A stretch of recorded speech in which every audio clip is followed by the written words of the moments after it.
parle beaucoup de transition énergétique, mais pour la plupart des gens, ça reste un peu vague, un peu théorique. L'intérêt d'avoir une centrale photovoltaïque, c'est que c'est la transition énergétique concrètement.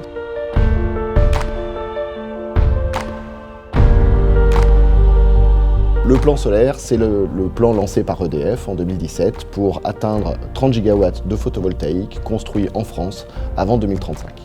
Aujourd'hui, il faut à peu près 1 hectare pour construire 1 mégawatt de solaire.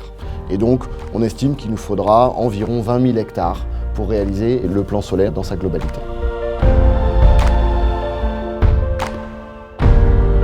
L'idée de faire un parc photovoltaïque était à la fois l'idée de répondre au développement durable, à la transition énergétique et en même temps à l'image de marque du village qui restait village viticole. Nous avions une carrière d'argile dont l'exploitation avait cessé en 2005 et on avait examiné quelles étaient les possibilités de reconversion de cette carrière.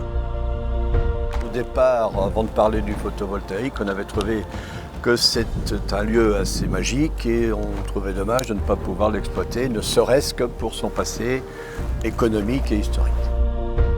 On est sur une ancienne base aérienne militaire d'origine américaine qui date de 1944. En 2006, le site était abandonné de son activité militaire, plus une seule activité.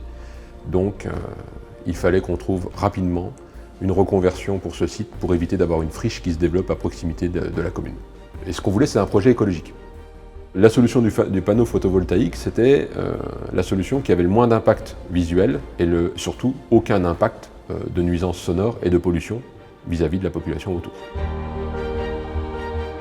On travaille énormément sur l'environnement et c'était l'occasion de montrer qu'on était capable d'offrir aussi la possibilité d'investir aux portes de l'usine sur un projet écologique et à impact environnemental nul. Ça donne de la fierté aux employés de cette usine, plus aux co-traitants qui traversent ou qui longent ce parc photovoltaïque chaque jour. Nous avons pu alimenter plusieurs centaines de foyers avec une énergie solaire, avec stockage, une première mondiale. Les meilleurs sites sont bien sûr les plus ensoleillés, mais l'ensoleillement de la France permet d'envisager l'implantation de centrales solaires sur tout le territoire.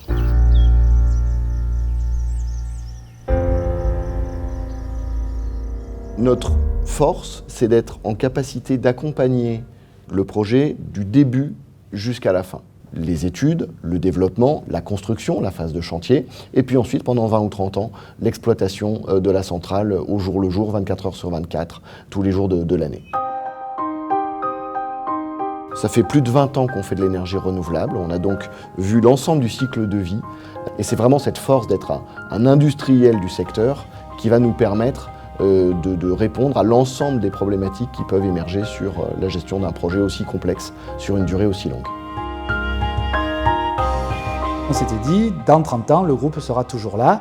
Et pour nous, c'était important et sécurisant, pour une petite commune comme nous, de pouvoir travailler avec un interlocuteur comme le groupe EDF. Je pense que le projet il est pour une bonne part dans la réussite au départ dans la négociation initiale, du bon contact qu'on a pu avoir avec la personne qui était en charge du projet initialement, qui a été très, très à l'écoute. Sans ça, je pense que le projet n'aurait pas été aussi bien réussi. Pour chaque projet de centrale photovoltaïque, un chef de projet EDF Renouvelables va avoir la capacité à associer l'ensemble des parties prenantes, à piloter le projet. Cette intégration des compétences autour d'un chef de projet, ça permet d'avoir affaire à un seul interlocuteur qui aura une vision globale des problématiques associées à ce projet. Dans les projets qui étaient proposés, le projet d'EDF était celui qui était le plus abouti. Enfin, moi, je suis apiculteur, donc dès le départ, j'avais demandé à ce que le site, on ait la possibilité d'avoir un respect de l'environnement. On est quand même sur un site de 520 hectares pour lesquels il n'y a pas de pollution de la part de l'activité. D'ailleurs, on a un développement de la faune et de la flore sur le site qui est hyper impressionnant.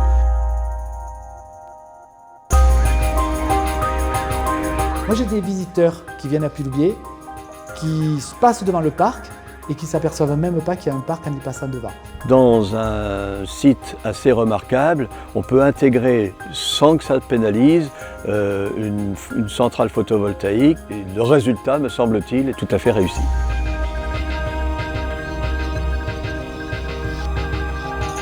Je pense que c'est surtout l'image de la commune qui est en avant à travers donc, ce beau symbole, territoire à énergie positive pour la croissance verte, avec une belle subvention à la clé pour de nouveaux projets. Et cette fiscalité donc, directement revient dans les recettes communales. L'important pour moi, c'était d'avoir une recette fiable que je pouvais inscrire en début d'année dans mon budget prévisionnel. Ce loyer versé par le groupe EDF nous permet de compenser la baisse des dotations de l'État et nous avons pu ne pas augmenter les impôts depuis 2001 dans une commune comme la nôtre, malgré tout ce qui peut se passer en matière de comptabilité publique. Démolition des bâtiments, désamiantage, dépollution des terres, et puis construction de la centrale proprement dite. Sur le site, on a eu jusqu'à 650 personnes qui ont travaillé.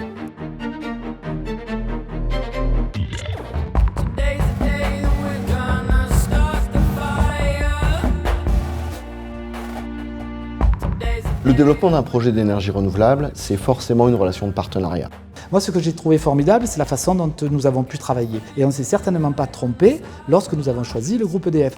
C'est un investissement environnemental qui a été fait. C'est pour l'avenir. Ça démontre de manière visible l'engagement d'une communauté pour la transition énergétique, pour la réduction des gaz à effet de serre.